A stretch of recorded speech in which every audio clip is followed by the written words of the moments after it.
Olá, eu sou o pastor Israel Liberato. Este é o culto da Igreja Missionária do Aeroporto de Londrina. Eu quero dar as boas-vindas a cada um de vocês que estão conosco neste momento. Que bom ter você com a gente também.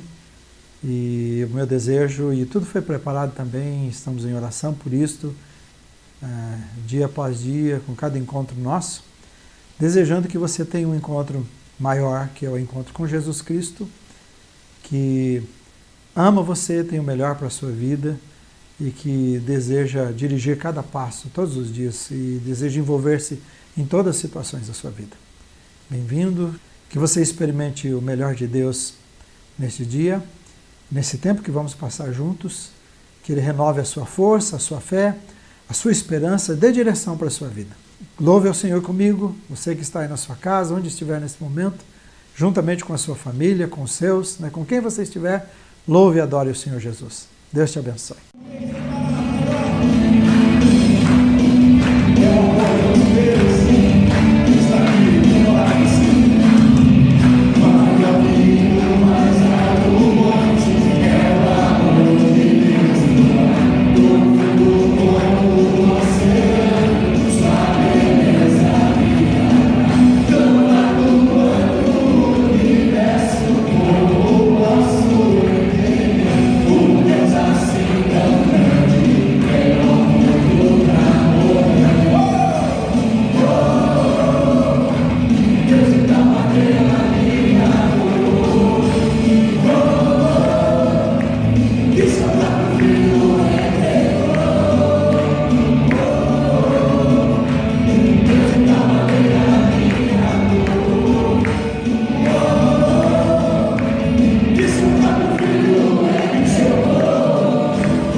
Esse é um momento de pacto de fé e também de oração pelos dízimos e ofertas. E nós temos o Luiz, que é do Ministério de Música da nossa igreja, ele faz parte desse ministério, e vai orar com a gente. Abra o seu coração e deixa Deus falar com você e ajudar você em tudo que você necessita. Vamos orar. Bom dia, irmãos, bom dia a todos. Nesse momento vamos orar pelo pacto de fé, pelos dízimos e pelas ofertas. Querido e bondoso Deus, Deus nas alturas, seja louvado o teu santo nome. Colocamos em teu altar o nosso pacto de fé, Senhor. Colocamos no teu altar as famílias, colocamos no teu altar, Senhor, as nossas enfermidades, as nossas dificuldades, as nossas necessidades. Colocamos no teu altar os casamentos, que eles possam seguir os teus princípios, que eles possam ser abençoados, serem protegidos por ti. Colocamos no teu altar as pessoas que estão enfermas nesse momento, Pai. Estão passando dificuldade, um problema de saúde, problema de ansiedade, problema de toda forma que venha a aborrecer sua alma, o seu coração. Colocamos no altar as pessoas que estão precisando de emprego, que estão precisando de um trabalho, que tu abra as portas, ó Pai, que tu abre o caminho. Colocamos também e levamos a ti o nosso dízimo. E nesse momento oramos por todas as empresas, todos os empregos, pelos empregados, pelos empregadores. Cuida, proteja de cada um deles. E em forma de gratidão, Senhor, queremos colocar as nossas ofertas a Ti, como um plus, como um extra, porque Tu tens sido tão bom, tens sido tão generoso com cada um de nós, com cada membro da nossa igreja. Nós somos gratos a Ti, Te louvamos, Te agradecemos e Te pedimos, em nome de Jesus. Amém.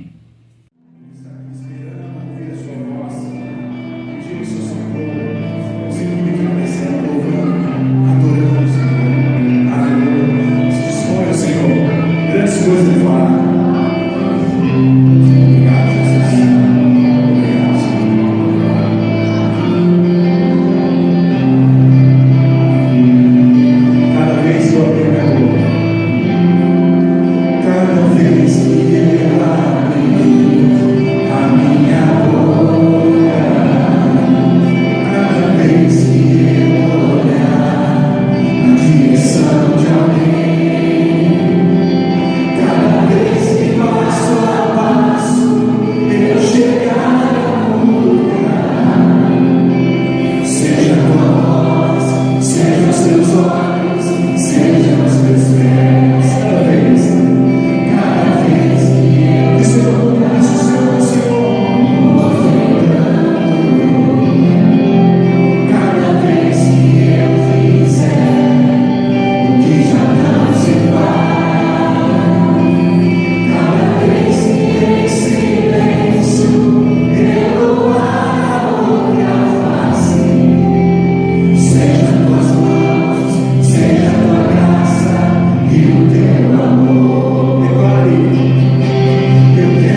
Esse é o momento da palavra de Deus, momento de ouvirmos o que Deus planejou para o nosso coração.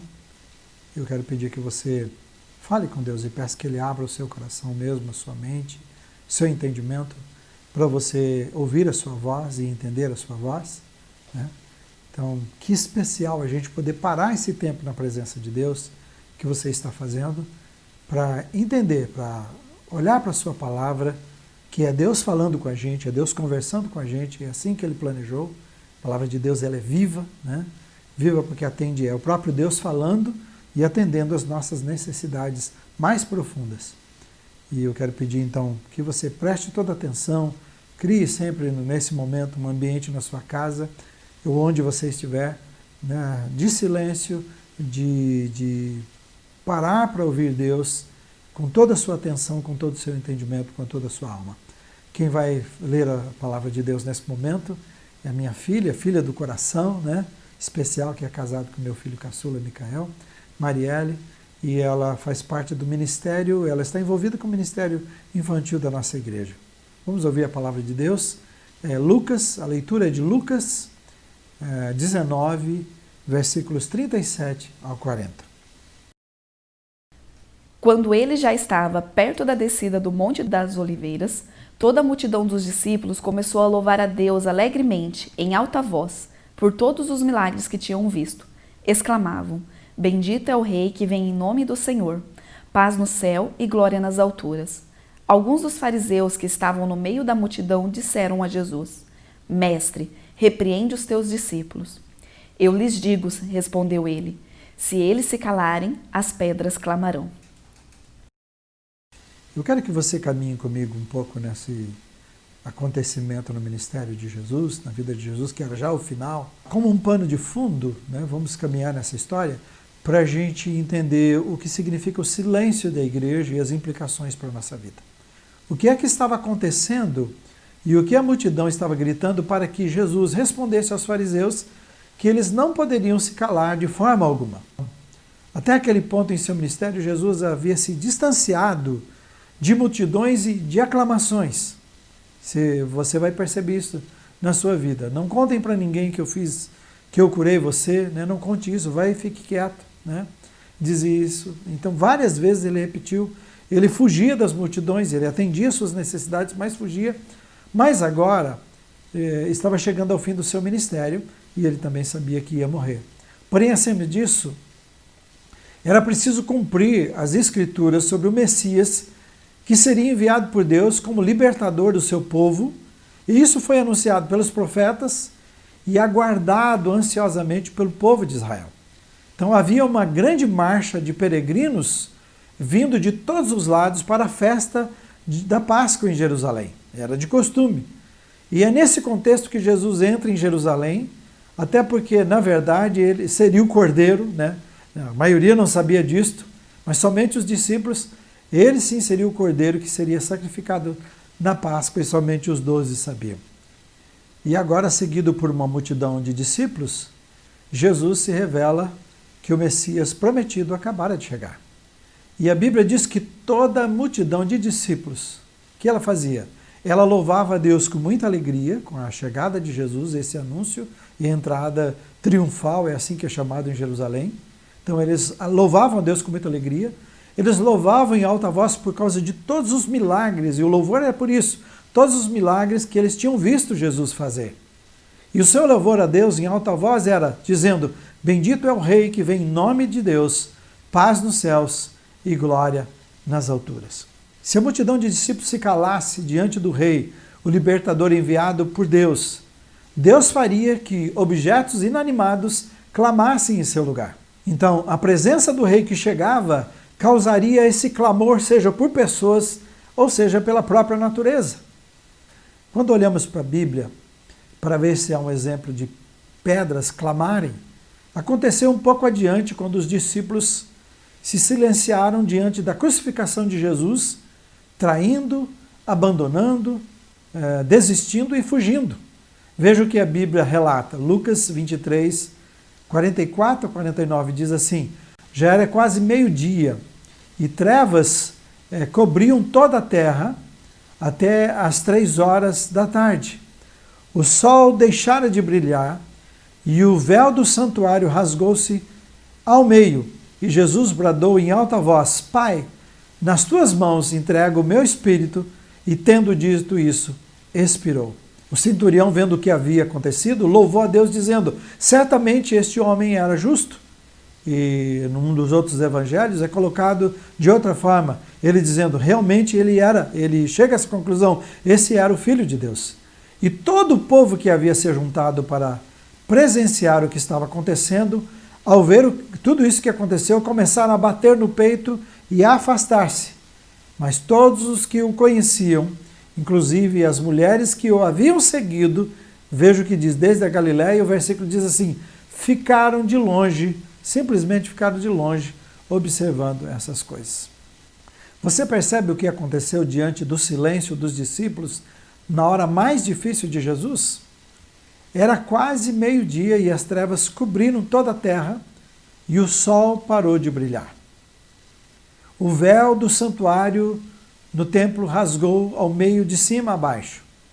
E já que ninguém bradou, Jesus bradou em alta voz, entregando o seu espírito e morreu. E o centurião, vendo tudo aquilo, louvou a Deus, reconhecendo que Jesus era o justo, o Filho de Deus, e todo o povo que estava assistindo viu, e aquilo começou a bater no peito e a afastar com remorso em seus corações. Isso era acontecido. E os discípulos, o que eles fizeram? Ficaram de longe, apenas observando as coisas. Quando eu olho para esta palavra e as implicações, eu vejo o seguinte, Jesus está nos chamando para um reavivamento, de não ficarmos apenas de longe vendo o que está acontecendo com as pessoas à nossa volta.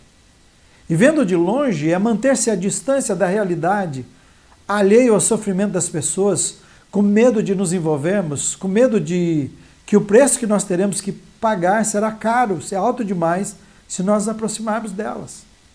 Sei que todos estamos tristes por ver os nossos templos vazios.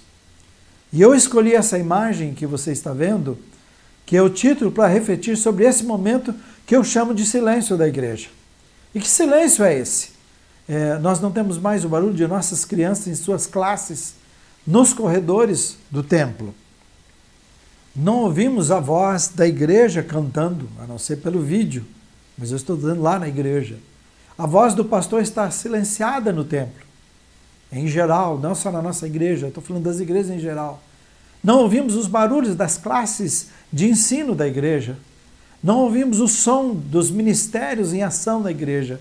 Não ouvimos o barulho das conversas e dos cumprimentos uns dos outros, sabe? Sempre no início da igreja, do culto, né? Sempre no início do culto havia todo aquele barulho, né? Eu tinha que colocar um vídeo de música, tentando acalmar um pouco o barulho para a gente preparar o nosso coração para começar o culto, porque todo mundo estava conversando, se abraçando, falando, matando a saudade. Então não temos mais isso. Não ouvimos o som dos carros chegando ou saindo, dos membros ou visitantes. Mas a palavra de Deus, nesse dia, é para despertarmos para outro silêncio maior e mais grave do que esse.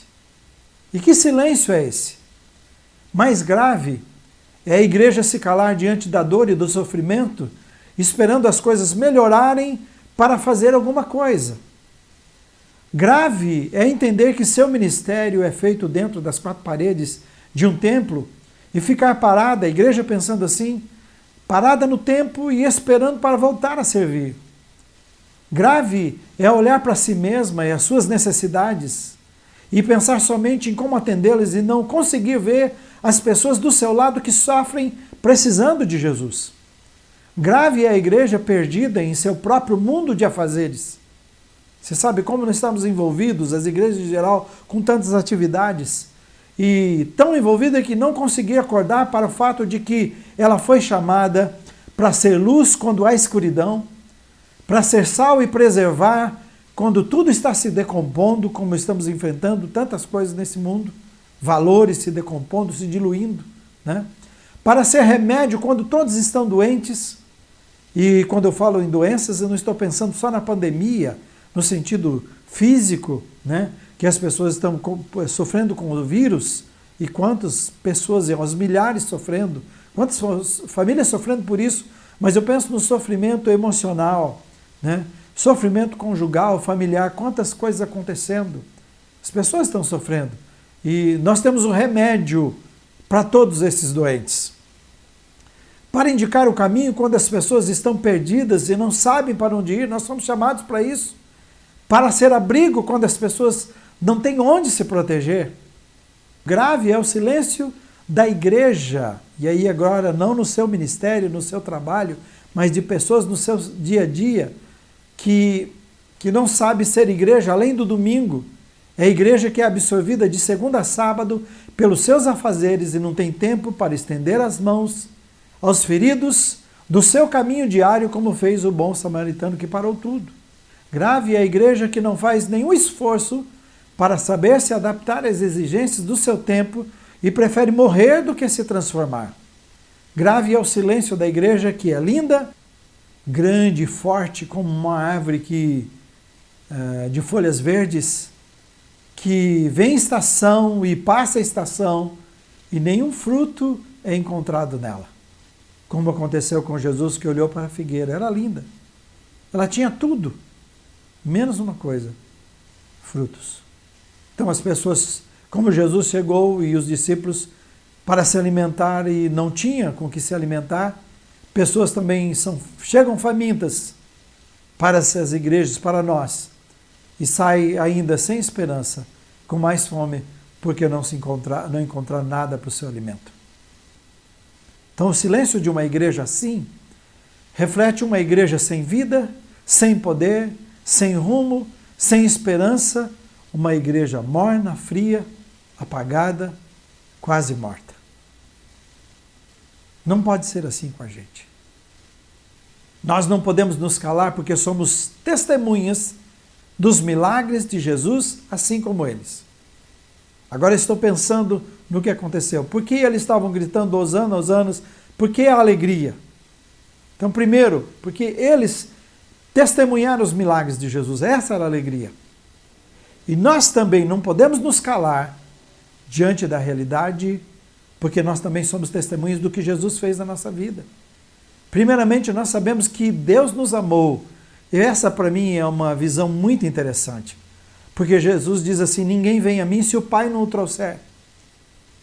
E eu consigo olhar para você, para a minha história, para a sua história, e pensar da seguinte forma: Deus me pegou na mão quando eu estava perdido, quando eu não tinha desejo no meu coração, quando eu não tinha nenhuma vontade para Ele, quando eu não conseguia percebê-lo e nem buscá-lo. Ele me toma pela mão por me amar, do jeito que eu estava, me entrega nas mãos e me leva até Jesus, me apresenta até o seu Filho, e aí eu me encontro com um Jesus maravilhoso, que me aceita do jeito que eu sou, que te aceitou do jeito que você é, e transforma o meu coração, transforma o seu coração. E esse para mim é o maior milagre que aconteceu na sua vida, nas nossas vidas. Nós experimentamos o maior milagre, o maior de todos, que foi o nosso encontro com Jesus, a nossa salvação, o nosso perdão, a nossa justificação. Então não podemos nos calar. Mas também, segundo, não só na nossa vida, nós estamos presenciando todos os dias, quando eu estou falando com você, eu estou falando de pessoas que experimentaram o milagre de Jesus nas suas vidas. Você experimentou o milagre de Jesus na sua vida. Você também experimentou o mesmo que é de ser transformado, alcançado por Ele. Mas quantas outras coisas no nosso caminhar, no nosso dia a dia, nós vemos Deus agir e intervir em situações como o câncer, o meu câncer, e eu posso lembrar de muitos de vocês, o câncer na vida da Malena, tantas pessoas que foram curadas e transformadas. Então, nós estamos vendo todos os dias pessoas sendo transformadas por Jesus, vindo para a nossa igreja. Nós somos testemunhas disso na nossa vida e na vida de outros. Nós também não podemos nos calar, porque Deus colocou uma nova canção em nossos lábios. Canção que diz que Jesus é Rei da nossa vida, que veio em nome de Deus, assim como eles estavam dizendo. Bendito aquele que vem em nome de Deus. Nós precisamos expressar isso para o mundo, com a nossa voz e com a nossa vida. Jesus é o Rei, Ele é o Cristo, Ele é o caminho, Ele é a salvação. Não há salvação em nenhum outro. Jesus é o unigênito Filho de Deus. Não há outro. Pode ter pessoas boas nesse mundo, pessoas que deixaram, quem sabe, um estilo de vida muito especial, que se sacrificaram. Mas nenhum deles foi dito pelo próprio Deus, que é o Filho de Deus. Por isso ele é o unigênito, ele é o único, não há outro. Jesus é o único Filho de Deus. E o mundo precisa saber disso, com seus lábios, com a sua vida, com os meus lábios, com a minha vida, com os nossos lábios, com a nossa vida.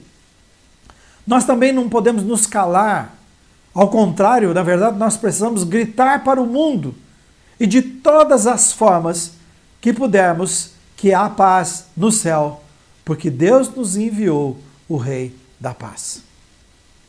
Jesus é a paz para a humanidade que o receber em seus corações. Nós precisamos dizer para elas que chega de procurar, assim como aconteceu com você e comigo. Chega de sofrer, chega de tentar agradar a Deus com suas próprias forças. As pessoas querem chegar até Deus, encontrar um caminho, uma forma de chegar até Deus. Jesus é o caminho. E que caminho? De graça.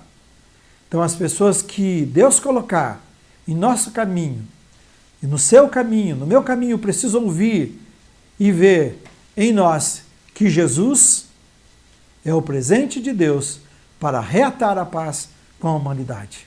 E é de graça, não custa nada, basta abrir o coração e convidar Jesus para entrar nos nossos corações. Eu quero levar você e eu a pensarmos. Eu tentei fazer uma ligação do que significa esse não calarmos nos nossos dias. Como se o seu coração, a nossa igreja, a nossa vida, é essa Jerusalém. Jesus chegou, ele já entrou na sua vida, na minha vida. Enquanto ele estava chegando, são essas coisas que acontecem. E isso tem que ser verdade todos os dias. Essa alegria imensa no nosso coração, nós temos que viver todos os dias. Quem sabe essa alegria apagou no seu coração. Quem sabe, possivelmente você esteja vivendo uma vida mediana. E essa palavra é para despertar o seu coração. Eu quero dar um passo a mais com você e pensar o seguinte, com você, dizendo, Deus chama você e a mim para o arrependimento. Para olharmos para as nossas vidas e ver se nós não temos silenciado a nossa fé. Se nós não retemos a esperança conosco e não uma voz de júbilo clamando e falando de todas as formas que pudermos para o mundo desse Jesus que entrou na nossa vida. Entende? De chamar para o arrependimento. De dizer que Jesus é a paz. Ele é o Filho de Deus que veio para resgatar as vidas. Quantas pessoas possivelmente nesse momento estão morrendo sem esperança? Pelo menos orar. Por isso eu disse, nós precisamos nos arrepender, porque nós precisamos olhar para as nossas vidas e ser essas pessoas que vivem uma vida totalmente comprometida com Jesus Cristo, de tal forma que todos que trombam conosco, se encontram conosco, vejam o brilho de Jesus, vejam Jesus estampado nas nossas vidas. Segundo, Deus nos chama para um revivamento. Reacender a chama do seu coração, reacender a chama do meu coração. Eu lembro que eu tenho orado e tenho pregado na igreja dizendo, nós precisamos de reavivamento. Nós precisamos que a chama do Espírito reacenda no nosso coração. Você tem ouvido de mim, nós precisamos de voltar ao primeiro amor. É o seu arrependimento e o seu clamor para o reaviva, dizendo, reaviva a minha vida, reaviva a chama do teu Espírito no meu coração. Terceiro, que você pode ser prático, pedir a Deus, Deus nos chama para esvaziarmos de nós mesmos e nos enchermos do Espírito Santo. E diz, há uma luta com a sua alma e a minha alma. Todos os dias, em todos os momentos, em todas as situações. De um lado, a nossa carne, os nossos desejos, o nosso egoísmo, desejando fazer a nossa vontade, satisfazer aquilo que agrada as coisas em relação ao mundo e que desagradam a Deus. Diz que é essa luta diária, não tem jeito. Você está nessa luta, eu estou, ninguém está livre. E do outro lado é o Espírito, a carne não deixando que o Espírito faça a sua vontade em nós. E por outro lado, o Espírito Santo também numa luta tremenda para que você não se entregue e faça os desejos da carne. E só tem um jeito da gente vencer a carne. É nos esvaziarmos, pedindo a graça de Deus, nos enchendo do Espírito Santo, buscando uma vida cheia, buscando uma experiência diária com Ele através da leitura, da meditação, da oração, da obediência, do jejum, nos relacionando com pessoas que enchem a nossa vida, assistindo coisas que enchem a nossa vida, identificando coisas que nos esvaziam e pedindo a graça para nos afastarmos dessas coisas. É uma luta, é uma batalha. Em quarto lugar, Deus nos chama para erguer a nossa voz e abrir o nosso coração e estender a nossa mão ao cansado e o fraco. Eu vou repetir isso para você. Deus nos chama para erguer a nossa voz, para clamar, para abrir o nosso coração e estender a nossa mão ao cansado e o fraco. As pessoas estão sofrendo. Nós não podemos ficar à distância em silêncio e não ver o que está acontecendo, fazer de conta que não estamos vendo o que está acontecendo. Eu recebi uma notícia, eu sei, sempre recebo notícias difíceis, não fico contando para vocês. Recebo muitas notícias maravilhosas o tempo todo, essas eu conto, mas há aquelas que eu não posso. Mas eu tenho que mencionar sem dizer quem. Alguém especial chegou para mim, olha, vários carros estavam aqui quase em frente à nossa casa. Um rapaz, um jovem, não resistiu e tirou a sua própria vida.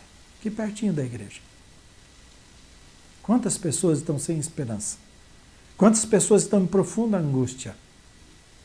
E Deus está dizendo para você, encontre meios, encontre formas para você servir e de alguma forma tocar o coração das pessoas que precisam. Então, erguer a nossa voz, abrir o nosso coração e estender a nossa mão ao cansado e o fraco. Por último, que eu quero que seja prático na sua vida, na minha vida, Deus nos chama para nos apresentarmos como um sacrifício vivo, santo e agradável a Ele. Ele diz, esse é o nosso culto. Você está esperando para voltar para a igreja para fazer culto? E Ele está dizendo, nosso culto, o culto que Ele espera é a apresentação da nossa vida, do nosso ser, que não é no domingo, não é no templo, é de segunda a sábado e mais o domingo. Em que você se apresenta, levanta cada dia e diz, eu me apresento como um sacrifício vivo ao Senhor hoje. Você não precisa ser salvo de novo. Você não precisa pedir para Jesus entrar na sua vida de novo.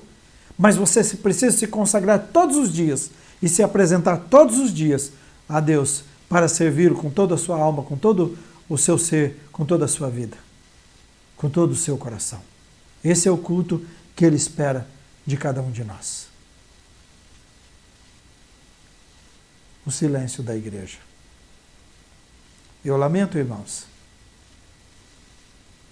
que muitas igrejas estão fechando, outras ainda vão fechar. E o fechar significa o seguinte, que não conduziram, as que fecharam e que vão fechar, é porque caminharam no seu dia a dia e nunca se envolveram profundamente com a palavra de Deus, com a verdade de Deus, não foram obedientes à palavra e ficaram brincando no dia a dia com tantas coisas. Eu digo brincando porque ficaram se envolvendo com tantas coisas que não eram o Evangelho, que não era a santidade de Deus, que não era o desejo de parecer mais com Jesus, era só de fazer um projeto legal em que eu me sinta bem. E você tem ouvido de mim. Eu tenho incomodado você, tenho incomodado minha vida. Nós temos sido incomodados o tempo todo, porque a gente não está aqui. Eu não estou aqui para dizer para você o que você quer ouvir, o que você gosta de ouvir. Eu estou aqui para dizer, e a palavra de Deus para você e para mim, é aquilo que nós precisamos ouvir. E muitas vezes a gente não gosta. E eu quero perguntar a você, você também está em silêncio? Você está esperando as coisas voltarem ao normal para você tentar servir a Deus? Deus te chama para servir agora, nesse momento, cada dia, na sua casa, no seu trabalho, nas oportunidades que Ele está te dando, né? Para ser servi-lo de todo o coração, com todo o entendimento, com toda a sua alma. Então eu convido você a buscar o arrependimento, a rever isto. Você pode voltar depois do vídeo, a rever. Eu vou pôr isso, depois nós vamos discutir nos grupos. Eu vou voltar a conversar com vocês ainda sobre esse sermão. Mas eu quero chamar você para viver uma vida totalmente consagrada a Jesus todos os dias. E se adaptando a essa realidade, a tudo isso que está acontecendo. Porque Ele tem abençoado você para que você tenha condições de servi-lo com toda a liberdade. Então não fique fechado nas suas casas. Não fique esperando o culto de domingo, vamos participar do culto. Viva cada dia um culto na sua casa, onde você estiver.